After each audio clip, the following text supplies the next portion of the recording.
Buenos días, jóvenes. ¿Me escuchan bien? A ver, por favor, si me comunican dos cosas, si pueden oírme bien. Muy bien, muchas gracias. Tatiana. Muy bien. ¿Pueden ver lo que estoy proyectando, estimados jóvenes? Eso también me interesa. Buenos días, estimado señor Apolinario. Mena, ya, así se ve, ya, muy bien. Buenos días, ya, gracias. ¿No? Estimados alumnos del aula 10, reciban un cordial saludo a este ciclo virtual, especialmente de la plana de filosofía. Mi nombre es Eliazar Sánchez y yo voy a ser el encargado de acompañarlos estas 18 semanas, donde vamos a ver ciertos conceptos fundamentales, inesquivables, podríamos decir, de la filosofía. Y el día de hoy vamos a comenzar reflexionando, podríamos decir que es una suerte de introducción a la filosofía, ¿no? Pero hemos querido denominar a esta primera semana filosofía y actitud filosófica, para que ustedes puedan distinguir la filosofía de otro tipo de empresas como la religión o la ciencia. ¿Estamos? Muy bien. Ahora, supongo que en los otros cursos que ustedes están llevando, el profesor comienza dando una definición de lo que es la biología, la literatura, la psicología y otras disciplinas, otros cursos en tu caso, ¿no?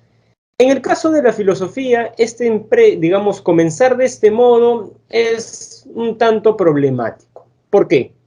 Primero, por los conocimientos previos que ostenta el alumno, porque, digamos, si yo enseño historia, sé que ustedes han llevado historia en el colegio. Si yo enseño literatura, lo mismo, sé que ustedes tienen conocimientos previos, pero les voy a enseñar filosofía.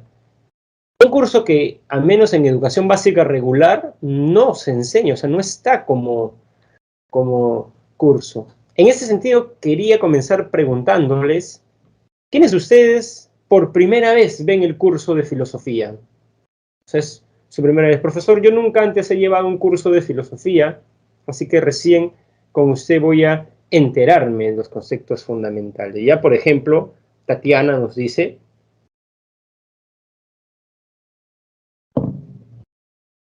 que es la primera vez. Muy bien. Nadie más dice lo que yo puedo inferir, entonces, que todos los otros, o sea, todas las otras personas que están en este Microsoft Teams, las 24 personas, aparte de su compañera Tania, se han llevado el curso de filosofía, ya bueno, ahora 23. Eso es importante, jóvenes, porque no es lo mismo enseñar filosofía a quienes ya tienen cierta cultura filosófica que a quienes recién se están adentrando a las orillas de la filosofía, podríamos decir, ¿no? Muy bien, es importante que yo sepa eso. Entonces les decía que no es para nada sencillo definir qué es la filosofía. ¿Por qué, profesor? ¿Por qué no es sencillo? Porque cada filósofo interpreta la filosofía desde una perspectiva personal, particular, y por eso tiene una manera bastante personal de definir la filosofía. Y esto está reiterativamente en los manuales que se señala. Hay tantas definiciones de filosofía como filósofos hay. O sea, cada filósofo define la filosofía de una manera bastante particular. Y para ver eso, podemos, ¿no?, remitirnos al gran Aristóteles. Ya, ese es acá, muy bien, al gran Aristóteles, ¿no? Por ejemplo, para Aristóteles, como pueden ver en esta definición, y es otra cosa que quiero remarcar desde la primera clase, jóvenes, yo los estoy preparando a ustedes para que se enfrenten a un examen de admisión. Y para ser más particular, más específico, al examen de admisión de San Marcos. Y si ustedes han visto los exámenes de admisión de San Marcos, pueden caer en la cuenta que San Marcos o a San Marcos no le interesa tanto la memoria. ¿Qué quiere decir eso? Que, por ejemplo, frente a preguntas que venían hace 10 años, cuando yo postulaba y me preguntaban, ¿quién dice la frase, solo sé que nada sé? A ver, ¿quién la dice? ¿Lo recuerdan? Solo sé que nada sé.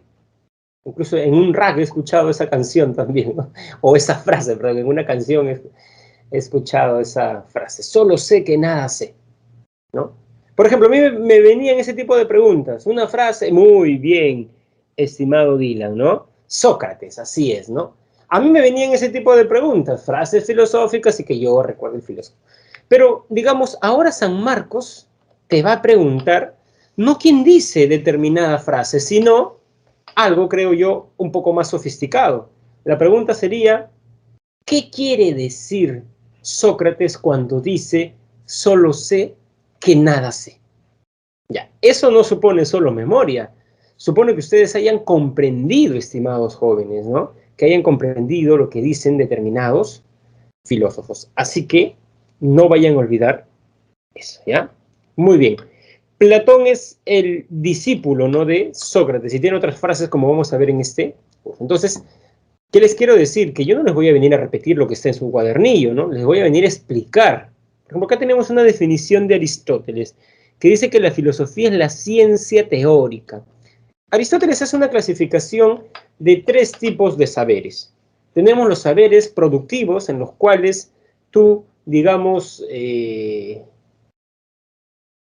o sea, Aristóteles dice que uno hace algo o sabe algo con el fin de producir algo, por eso se llaman productivos, poiesis, crear. Entonces llevo un curso de carpintería y el fin es hacer mesas, hacer sillas de madera, hacer libreros de madera, ¿no? Llevo un curso de, digamos, escultura y hago una escultura, producir. Los saberes prácticos son saberes donde uno reflexiona, pero para guiar la acción. Por ejemplo, la economía, saber administrar bien los recursos de una casa.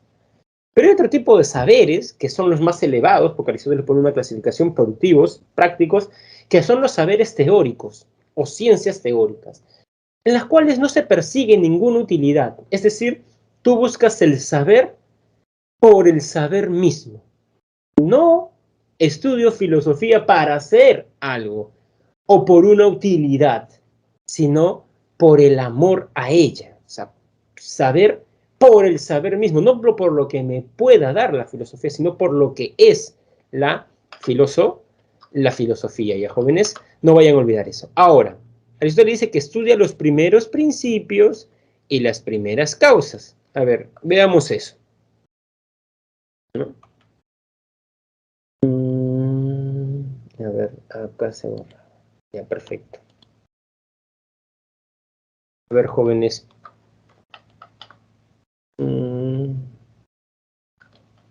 A ver, voy a un rato. Ya, muy bien. Por alguna razón no podía, digamos, girar el PPT. ¿Ahora están viendo lo que estoy proyectando, jóvenes? A ver, me indican. Creo que no, ¿no? Me parece que no. Ahora sí deben estar viendo. A ver, por favor, ayúdenme con eso. Ahora ya, muy bien. Entonces, jóvenes, por citar un caso, ¿no? Por citar un caso, a ver, les pregunto.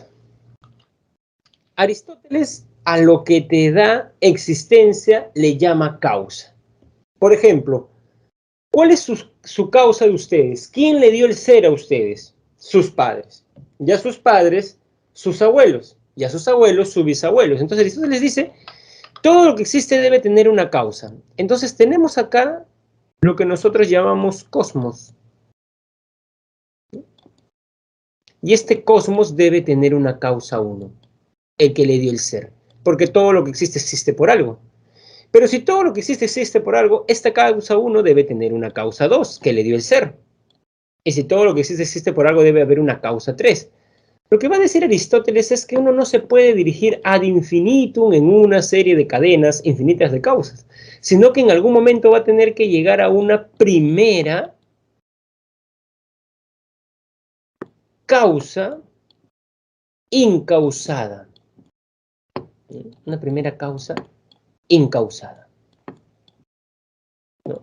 Entonces, cuando Aristóteles dice, por ejemplo, estimados jóvenes, cuando el gran Aristóteles dice, ¿no?, que, ¿no?, Sofía estudia la primera causa incausada, ¿no?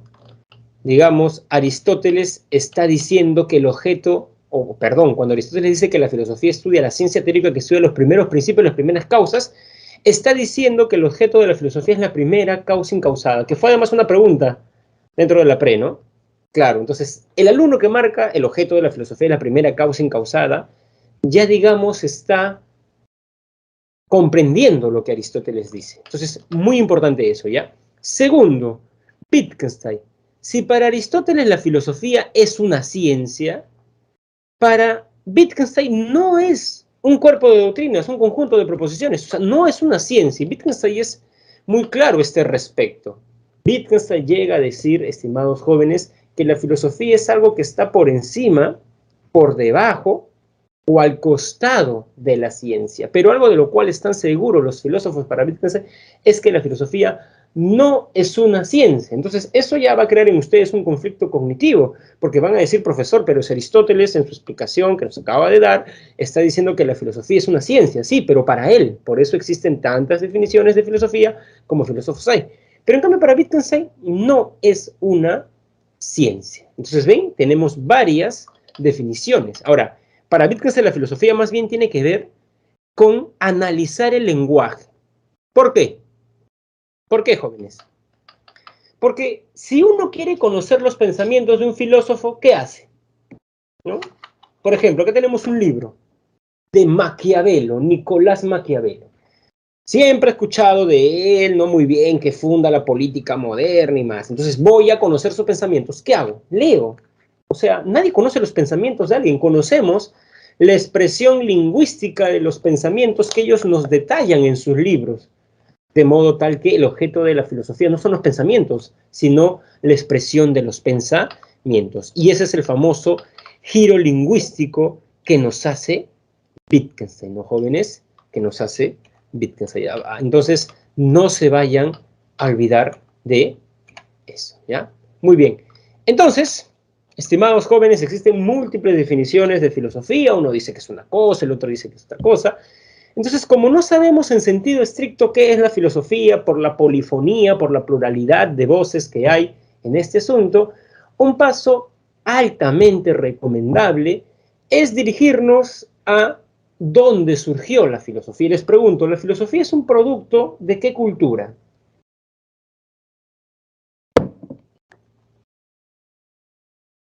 Griega, Mesopotamia, egipcia, inca, maya, azteca, griega. Muy bien. Es más, la misma palabra filosofía es una palabra griega, ¿no? No vayan a olvidar eso, que está compuesta de dos raíces, filos, amor, y sofía, sabiduría. En este sentido, desde una perspectiva histórica, podemos decir que filosofía significa amor a la sabiduría. Cuenta Herodoto, cuenta Cicerón, cuenta Diógenes el Laercio, historiadores, que un rey feacio, Licanto, otros dicen que se llamaba Polícrates, ¿no?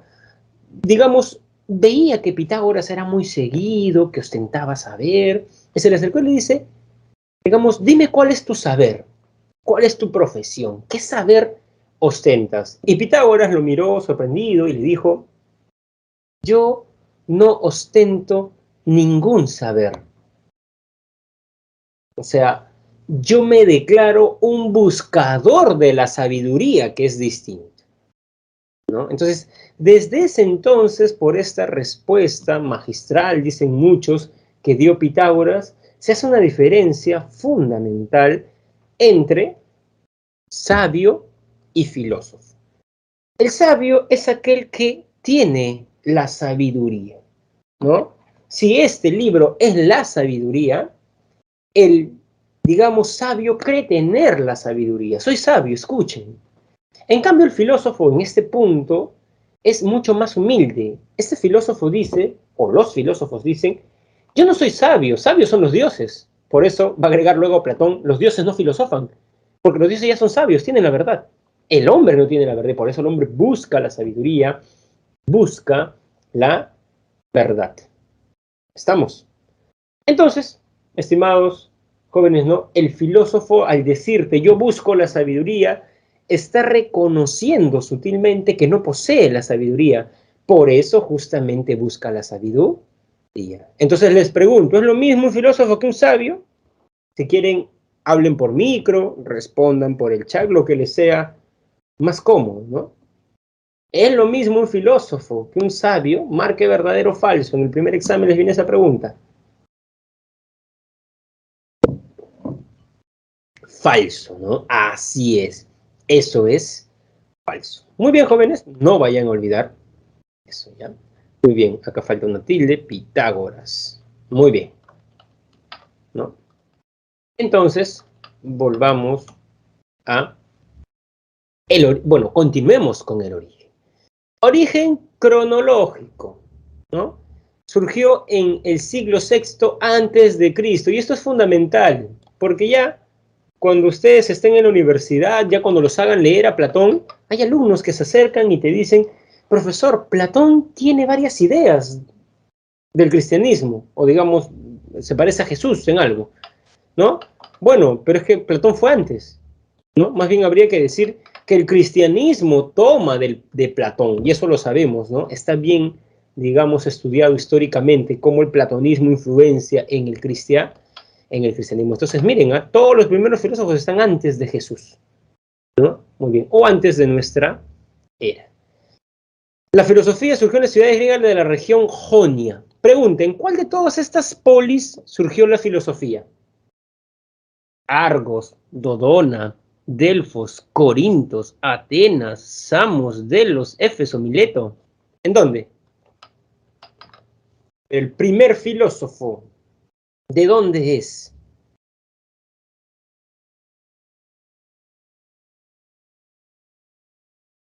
No, por ejemplo, esa es una idea usualmente de Atenas. No, el primer filósofo es Tales. ¿Tales de Atenas o Tales de Mileto? Entonces, miren, la filosofía surgió, muy importante esto, en Mileto, en lo que actualmente es Turquía, en una colonia. El primero que lleva la filosofía a Atenas fue Anaxágoras, porque Anaxágoras, lo sabemos por Platón, fue maestro de Pericles y la filosofía irrumpe en Atenas. Y el primer filósofo ateniense es Sócrates, ¿no? Sócrates. Digamos, Heráclito era de Éfeso, Pitágoras era de Samos, ¿no? Digamos, entonces tenemos Anaxágoras era, ¿no? De otra ciudad, miren Olimpia, entonces tengan en cuenta eso, jóvenes. Muy bien, ahora, el origen circunstancial de la filosofía. A decir de Aristóteles, estimados jóvenes, en su excelente libro, La Metafísica, Aristóteles dice que lo que movió al hombre a filosofar es el asombro o la admiración. El asombro o la admiración es, para Aristóteles, ese sentimiento de perplejidad y extrañeza que uno siente frente a ciertas cosas que usualmente parecen normales. Por ejemplo, en estos momentos yo estoy mirando el cielo gris, ¿no? El cielo gris. Entonces, digamos, pensemos que hoy día me voy de viaje con mi familia y cuando, digamos, allá, por ejemplo, Junín, está haciendo sol, están en verano, el cielo está hermoso, está celeste. Entonces, ya el día lunes vuelvo y mi pequeña hija, al ver el cielo de Lima, va a ver el contraste y va, ¿no? Decir, papá, pero ¿por qué el cielo allá es celeste y por qué el cielo acá es gris? ¿No? Se está asombrando, los niños se asombran, ¿no?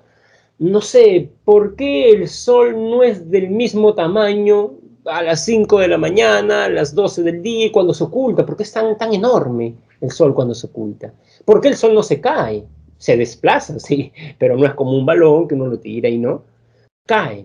Entonces, por eso dicen que los niños tienen algo de filósofos, y yo suscribo eso, claro que sí, porque el niño está asombrado frente al mundo.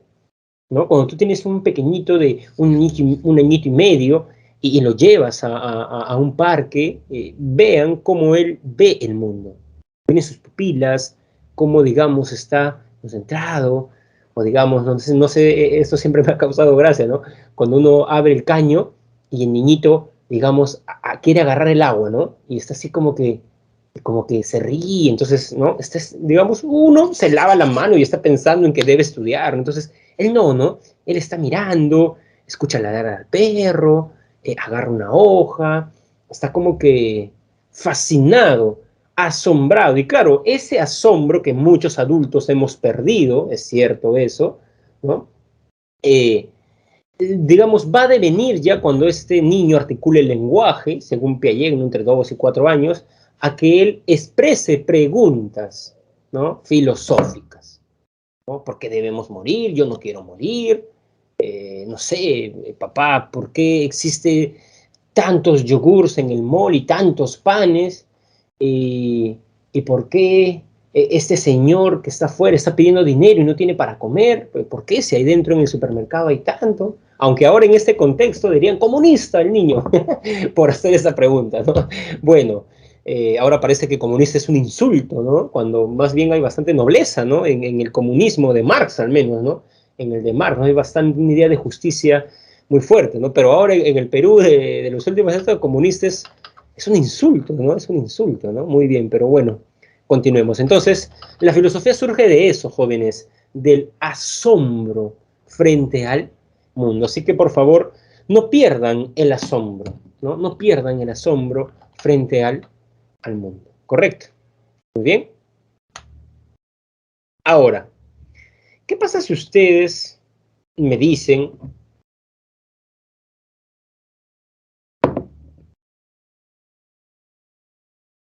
lo siguiente, ¿no?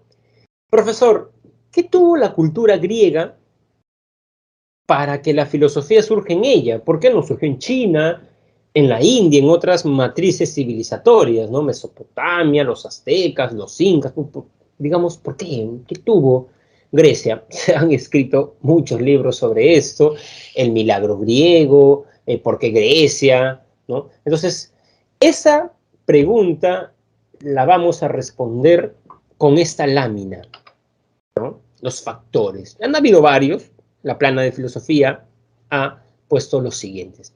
El religioso, ¿no? El religioso.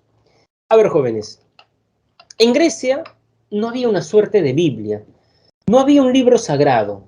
Lo que ustedes conocen de los mitos griegos lo escribieron poetas, Homero, Hesiodo, ¿no? Entonces, como no había un libro sagrado, no había una suerte de casta sacerdotal que defendía, por ejemplo, una suerte de libre interpretación. Entonces, esto es algo a tener en cuenta, puesto que los primeros filósofos griegos tuvieron la libertad, estamos, ¿no? Tuvieron la libertad de cuestionar los mitos griegos. Entonces, por ejemplo, si ustedes leen la Ilíada, en la Ilíada, Zeus es un esposo, tiene su esposa, Hera, pero le es infiel.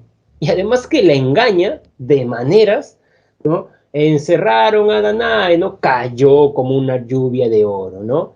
A Europa le gustaban los animales, se convirtió en un toro blanco y hay una famosa pintura, ¿no? Y Europa subió y la raptó, ¿no? Digamos, a Leda, la madre de Lena, ¿no? Digamos, se transformó en un cisne, ¿no? Y comenzó a tener relaciones, digamos, entonces, Zeus es un esposo infiel, o sea, Zeus es muy humano, Ares también, Hera es muy celosa, los dioses son antojadizos, entonces uno cuando lee el Iliada o la Odisea cae en la cuenta de eso, ¿no? Entonces, por ejemplo, uno de los primeros filósofos griegos, Genófanes, se burló un poco de esto y llegó a decir que si los bueyes tuvieran su dios, tendría la forma de un buey. O sea, dando a entender que los hombres proyectaban sus características a los dioses, ¿no? Entonces, hay eso, Tales criticó a Homero, Pitágoras también, Pitágoras dice, ¿no? Dice él que, digamos, bajó a los infiernos y vio a Homero colgado de un árbol, ¿no? Digamos, lo estaban castigando por haber hablado mal de los dioses, ¿no? Entonces, se permitió esa libertad. Esto es importante porque, digamos, por citar un caso, Jesús criticó la religiosidad judía y lo crucificaron, porque ahí se había un libro, el Pentateuco. Cuando hay un libro y una casa sacerdotal, tú no puedes decir algo. En cambio, en Grecia había, digamos, más tolerancia, más libertad religiosa. Y estimados jóvenes, no vayan a olvidar eso. Muy bien.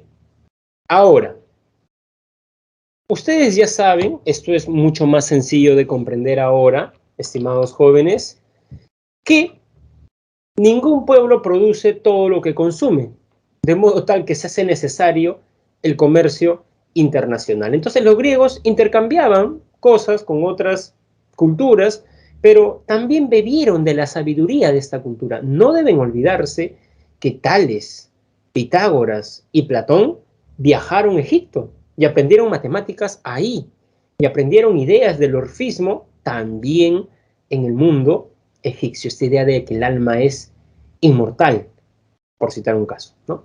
Entonces, digamos, lo importante cuando tú conoces una persona de otra cultura es que ves varias maneras que se tienen de organizar la sociedad. A ver, les pregunto, ¿han visto la película 300, estimados jóvenes?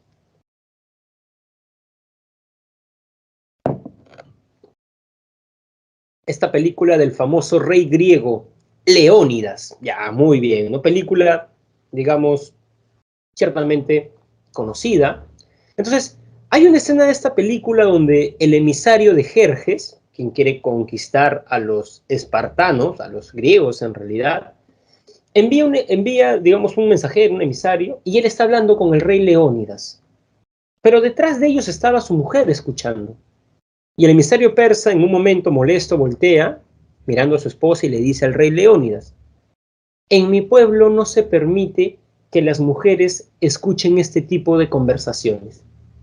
Y la mujer de Leónidas le dice: bueno, las mujeres espartanas somos diferentes, porque somos la única que parimos hombres de verdad. O sea, encima lo digamos, desafiante.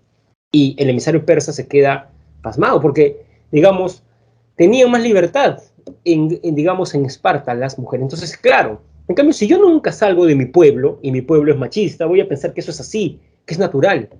Pero cuando yo viajo, comienzo a ver formas distintas, estimados jóvenes, ¿no? Eso hace que yo busque la forma más racional y me pregunte si la forma de organizar la sociedad de mi polis, en el caso griego, es la más racional. Entonces, eso hace relativizar. Por eso siempre es bueno leer, pero también viajar, porque los viajes te dan ciertas cosas, digamos que a veces la lectura no. Entonces, eso también hizo filosofar a los griegos.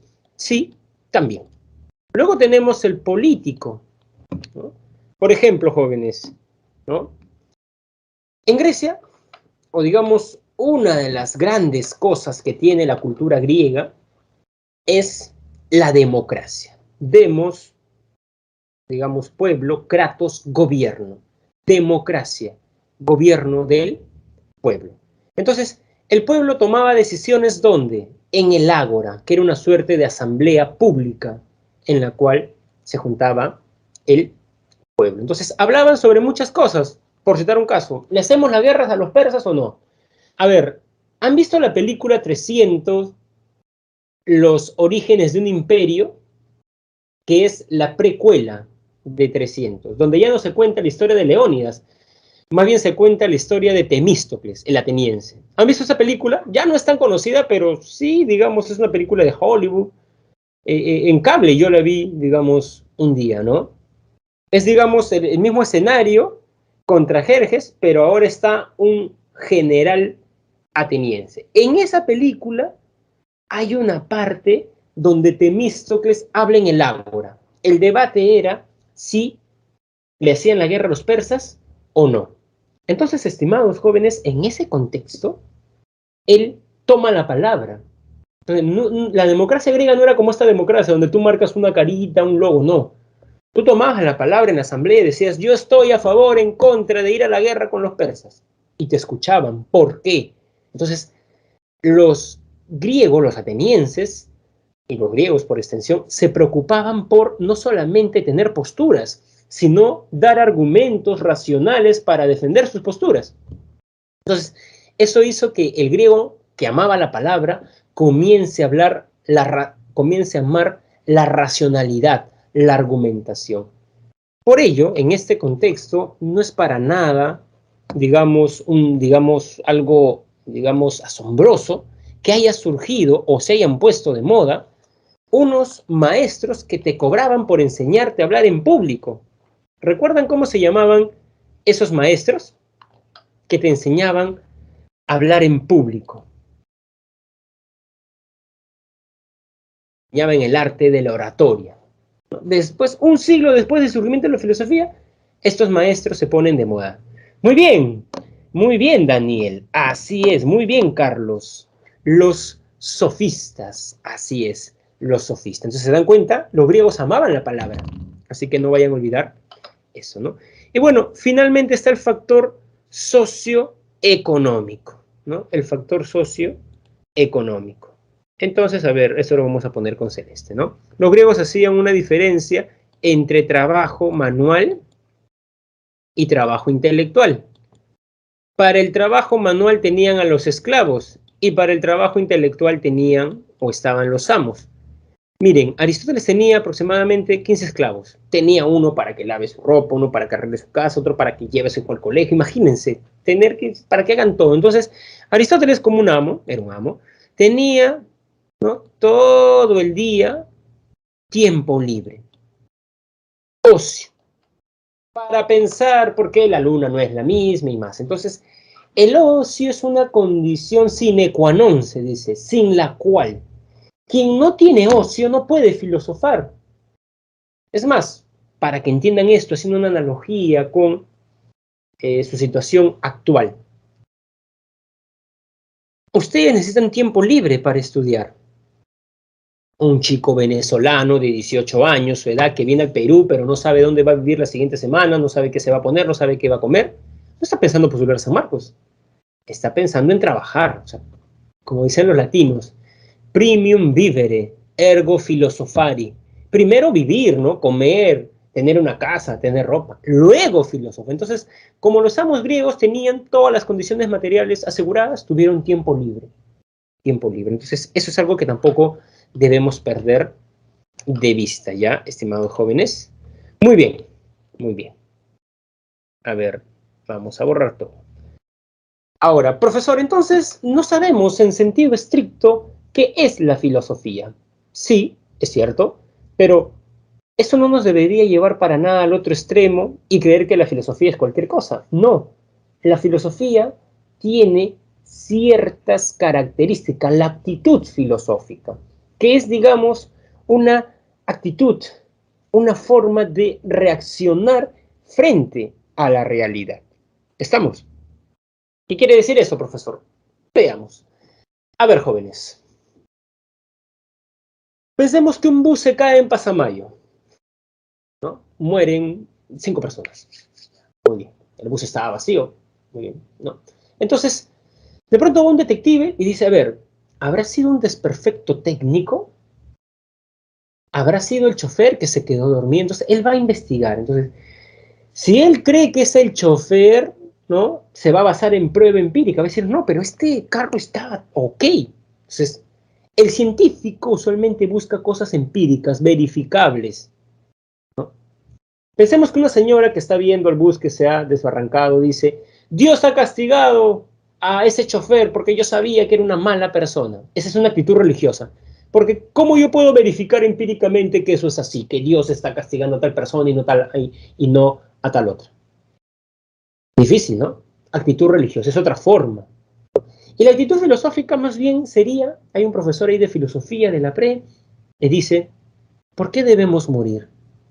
Parece que los seres humanos somos como ríos y todos vamos a llegar al mar, y el mar es la muerte. ¿Ven? Es otra actitud, es otra manera de ratio reaccionar, ¿no, jóvenes? Entonces, la actitud filosófica se diferencia, y esto es fundamental, de la actitud científica y de la actitud religiosa. De la actitud científica, por esto, totalizadora, ¿no? ¿Qué quiere decir que sea totalizadora, estimados jóvenes? Veamos. Miren, las ciencias, jóvenes, son regionales, son saberes regionales. Por ejemplo, profesor, a mí me interesan los seres vivos. Muy bien, una parte de la realidad. Al biólogo no interesa toda la realidad, no le interesan los cuerpos celestes, por ejemplo. Para eso hay otra ciencia, astronomía. No, profesor, a mí me interesa la precisión de los números, matemática. Profesor, yo quiero conocer las leyes de la sociedad, sociología. ¿Se dan cuenta? Si la realidad es un pastel, estimados jóvenes, no se ve. A ver. A ver, ¿qué no se ve, jóvenes? Ya, muy bien, a ver. Qué raro, qué raro, qué raro. Pero las rarezas ocurren en el mundo virtual, ¿no? A ver. Gracias por siempre, jóvenes, atentos, porque yo sí lo veo, ¿no? Entonces entenderán que yo creo que ustedes lo ven y no siempre es así. Así que muchas gracias. Eso quiere decir que están atentos, jóvenes. Muy bien. Ya. Ahora sí ven lo que estoy escribiendo. A ver, ¿qué voy a escribir si no estoy con lápiz? Ahí está. Hola, ¿me ven? ¿Existo? ¿No? Qué raro. ¿Ahora sí ven el PPT?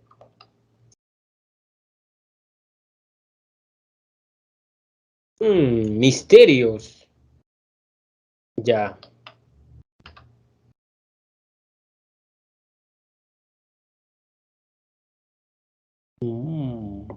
Presentación, ya. Ahora, jóvenes.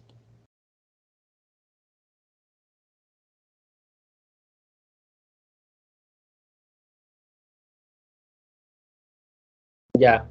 Sí han estado viendo el PPT digamos, en mi presentación, ¿cierto? Sí, ¿no? Recién ocurrió este problema hace un par de minutos, ¿cierto? Ya, porque me asusté y me imaginé que yo estaba hablando y ustedes no lo estaban ya. Muy bien, jóvenes, muchas gracias, ya. Les decía que la filosofía es totalizadora. Y en ese sentido, jóvenes, hay una diferencia entre filosofía y ciencia. ¿Sí ven, no, jóvenes, lo que estoy marcando ahora? Se ve el PPT, más no lo que escribe. Ya. Interesante ese dato que me han dado. Ya. Bueno, jóvenes, entonces, ahora vamos a decirlo entonces de manera, ¿no? Voy a ver, digamos, con un tutorial de YouTube, ahora todo está en YouTube, ¿no? ¿Cómo puedo solucionar este problema? Pero jóvenes, vamos, a ver, ustedes jóvenes, por citar un caso, profesor, a mí me interesan los seres vivos, van a estudiar biología, o sea, si la realidad es un pastel, al biólogo no le interesa todo el pastel. El biólogo corta una tajada y dice, a mí me interesan los seres vivos. Al astrónomo le interesan los cuerpos celestes. Al sociólogo la sociedad. En cambio, al filósofo le interesa toda la realidad. Es totalizadora. ¿Estamos? ¿No? La filosofía, no lo vayan a olvidar, jóvenes, es totalizadora, ¿no? En el sentido que al filósofo no le interesa, por ejemplo, preguntas como ¿qué es el ser vivo? Sino ¿qué es el ser? Y cuando Aristóteles se pregunta ¿qué es el ser? No está circunscribiendo la pregunta ¿qué es el ser vivo? ¿O qué es el cuerpo celeste? Se le interesa toda la realidad. Y eso es importante porque esa, jóvenes, es una de las diferencias, o sea, esta primera característica, ¿no? Que quiere decir que la filosofía es totalizadora, ¿no? Aunque bueno, yo estoy acá poniendo un check y veo que ya ustedes no están viendo ese check, ¿no? Entonces, diferencia a la filosofía de las ciencias. Las ciencias son regionales, la filosofía es totalizadora. Por eso Hegel decía que, por ejemplo, el científico está parado frente a un bosque, ve un árbol del bosque. El científico se concentra en un árbol. Voy a estudiar muy bien este árbol, no el bosque. En cambio, el filósofo, jóvenes, porque es totalizadora, ¿le interesará el árbol o el bosque?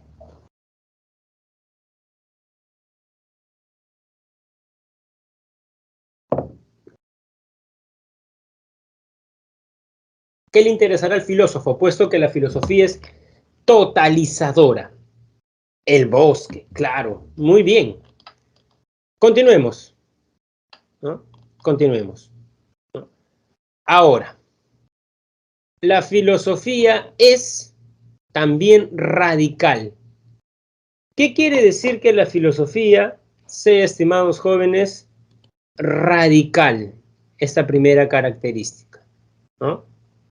Quiere decir que estudia los fundamentos de la realidad. Se dirige, estimados jóvenes, a la raíz, ¿no? A la raíz. Así como cuando ustedes caminan y ven un árbol, ven el tronco, ven las ramas, las hojas, hay algo fundamental de ese, digamos, árbol, que es la raíz. Los filósofos tratan de ver en ese sentido lo que está más allá, podríamos decir, ¿no? Entonces, podemos poner otro ejemplo. Profesor, a mí me conmueve la pobreza. Por ejemplo, el presidente Ollantumala hizo estas famosas acciones de redistribución económica como Cuna Más, Pensión 65, Beca 18. Pero un filósofo como Marx, radical, diría, pero a ver, ¿cuál es el origen de la pobreza? La desigualdad. La propiedad privada, porque la propiedad privada, que lo tienen los burgueses, hace que el proletario no tenga. El proletario es el que no tiene propiedad privada, o los medios sociales de producción. Entonces, como no los tiene, vende lo único que tiene, su fuerza de trabajo. Y a cambio, el burgués le da, estimados jóvenes, ¿no? Le da un salario. Pero hay algo que no le reconoce. O sea, si yo trabajo en un internet y en la noche le doy 300 soles a la persona que me ha contratado, esa persona no me va a pagar 300, me va a pagar 40. ¿No? Profesor, pero no será justo que le dé los 300 porque ella ha alquilado el local o él ha comprado las máquinas. Sí, pero independientemente de todo eso, hay algo de tu trabajo que él o ella se quede jefe, ¿no? Entonces, Marx diría que el problema con el capitalismo es que las clases sociales se van distanciando, o sea, ricos más ricos, pobres más pobres. Entonces, si quieres acabar con la pobreza, acaba con la propiedad privada. Profesor, pero eso es muy radical. Es que los filósofos muy radicales van al fundamento de los problemas. Lo otro para Marx y para los marxistas es maquillar el sistema capitalista, ¿no? Maquillarlo nada más, pero no es, digamos, atacar los problemas de raíz. ¿Estamos? Racional. Frente a las preguntas totalizadoras y radicales, los filósofos, estimados jóvenes, tienen argumentos racionales. Porque vamos, yo me puedo hacer una pregunta filosófica, pero la respuesta puede ser amparada en la religión. Por ejemplo, ¿por qué debemos morir? Y yo recuerdo que le pregunté eso a mis padres, y mis padres, ¿no?, cristianos, me dijeron, por el pecado original, hijo, por la desobediencia de Adán y Eva. Esa es una respuesta filosófica, jóvenes. A ver, ¿qué creen? Yo pregunto, ¿no? Un niño pregunta a sus padres, ¿por qué debemos morir? Y sus padres responden, por el pecado original. La respuesta es filosófica, la pregunta es filosófica. La respuesta es filosófica. Así es, no es filosófica. Muy bien, muy bien. Adriana, muy bien Daniel, muy bien José, muy bien Nicole. Así es, no es filosófica. Porque no la puedo fundamentar en argumentos lógicamente constituidos. En cambio, la respuesta filosófica sí. hay argumentos. Yo creo en esto por tal cosa. Cuando Tales dijo que el agua era el G y se convirtió en el primer filósofo, dio argumentos, ¿no? Dio argumentos. Y eso es fundamental, jóvenes, ¿no? Dio argumentos para demostrar su postura. ¿Estamos? Muy bien. Entonces, ¿no? Incluso, si tú quieres con la razón, digamos, ir a ciertos elementos de la religión, eso no es de todo sensato. Por ejemplo, los dogmas marianos, los dogmas que tienen que ver con la Virgen María. Se dice que María siguió siendo virgen después de haber dado a luz a Jesús. Y eso es difícil de sostener, porque en la misma Biblia se hablan de los hermanos de Jesús, lo que quiere decir que Jesús tuvo hermanos. Suponiendo que Jesús fue, digamos, inspiración del Espíritu Santo, María y José luego tuvieron hijos. Entonces, una mujer en ese entonces, no estamos en el siglo XXI, ¿no? Donde se pueden quedar embarazadas por fecundación in vitro, que siga siendo virgen después de haber alumbrado a un niño, un poco difícil de creer, ¿no? Entonces, a ver, bienaventurados los que creen sin ver, sin pensar, no racionalices, esto te va a llevar al ateísmo, ¿se dan cuenta?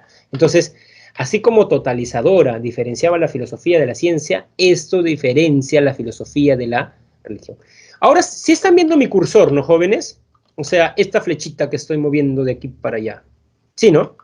¿O tampoco eso? ¿Ven mi cursor? Ah, ya, acá está, mira, acá está, para allá, para acá, ya. Entonces, racional, porque, claro, ya. Muy bien. A ver, hacemos una pruebita, si ven, ya mejor no, ¿no? Ya. Luego, porque la filosofía es racional, también se dice que es crítica, ¿no? La palabra crítica viene del griego krinei, separar, ¿no? El filósofo es crítico en tanto no acepta dogmáticamente. La persona dogmática es la persona que cree y no quiere dudar. ¿Estamos? Ojo con eso, ¿eh? Cree y no quiere dudar. Oye, pero vamos, ¿cómo una mujer va a ser virgen si esto? Silencio, Eleazar, eres un satanás. ¿No? Se tapa los oídos. No me hables y se va, ¿no?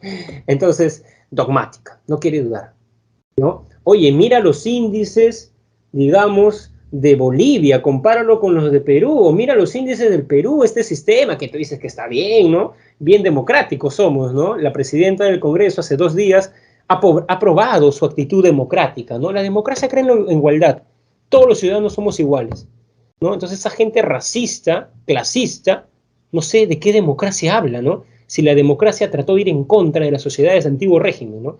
En realidad, o se creen muy listos o se quieren burlar de la población, ¿no? Es decir, que defienden la democracia. Pero bueno, ese es, digamos, otro punto. Entonces, mira, ¿no? No me vas a hacer dudar, no me vas a hacer dudar, comunista, silencio, silencio. Entonces, es una persona dogmática, ¿no? Dogmática, ¿no? Hablar con esas personas, bueno, uno tiene que tener mucha paciencia, podríamos decir. En cambio, el crítico, una persona que está dudando.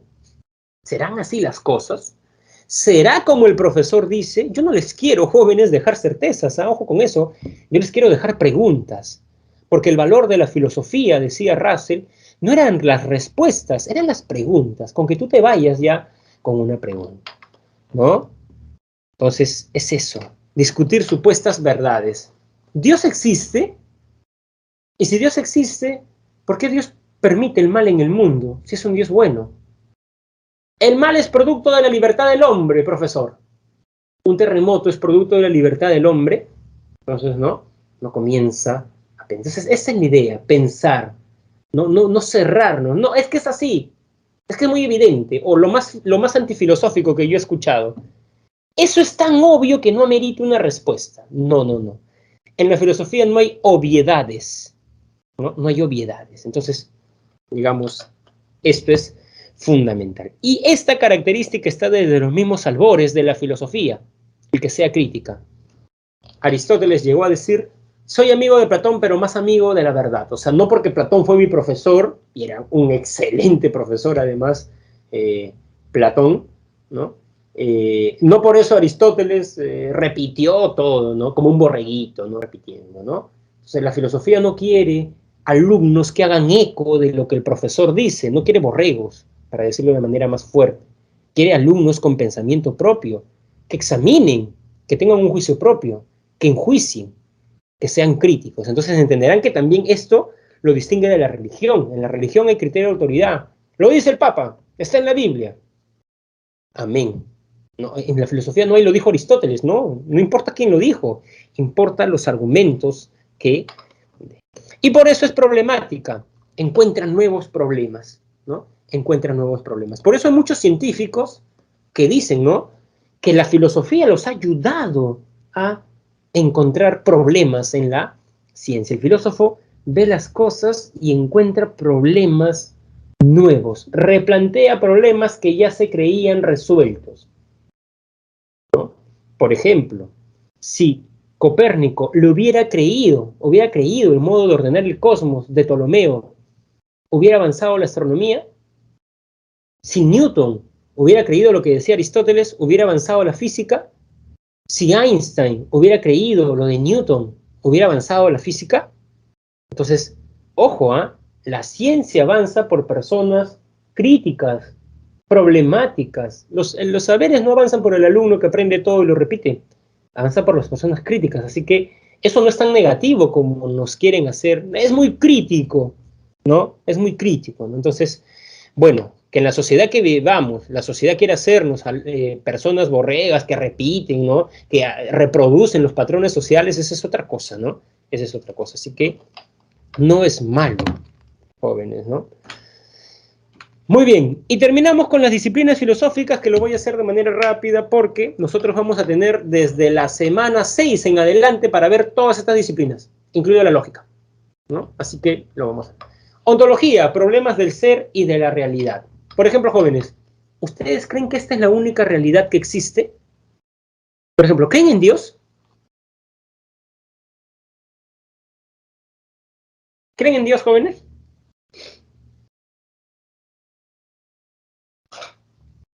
¿Por qué temen?